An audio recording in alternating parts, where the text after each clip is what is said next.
Welcome.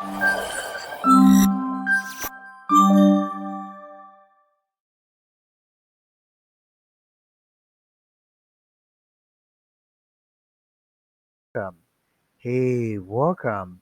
And after the vendor clicks on save, it's gonna take some time. And what we want to do is we want to show something over here known as easy loading. This will basically give the vendor a sign that something is currently processing. And he has to wait till it finishes. And instead of using this easy loading, you can easily just use the circular progress indicator over here. But I think using the easy loading is way much better for me, but you can just go with that. And in order to use this easy loading, we have to go to our browser and then pop.dev. And over here, we are then going to search for the package. It is called Flutter Easy Loading, but we can just search for this first of all. And okay, this is it over here. Flutter underscore easy loading. We also do have the easy loading button. You can just click on that and see the usage on how to go about that. And you can basically see how it works.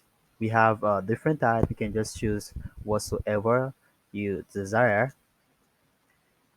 And over here, we have the usage.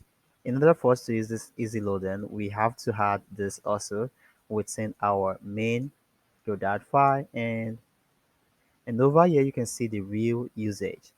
In order to use it, we have to say easy loading the show. And within the parentheses, we can also add the status and we can pass a test, which is going to say loading. And we also do have this easy loading dot show progress. And also within the parentheses, we can pass this 0.3 and status to downloading. And we also do have the show sources. You can basically just choose whatsoever. And we have the show error, we have the show info, the show toast, and in order to get rid of it, you basically just have to say easy loading dot dismiss. And I think you've seen this before. Now what we have to do is to copy this code and head back to our VS Code, then scroll down to pausback.yaml file, and we can add this over here. And press to save.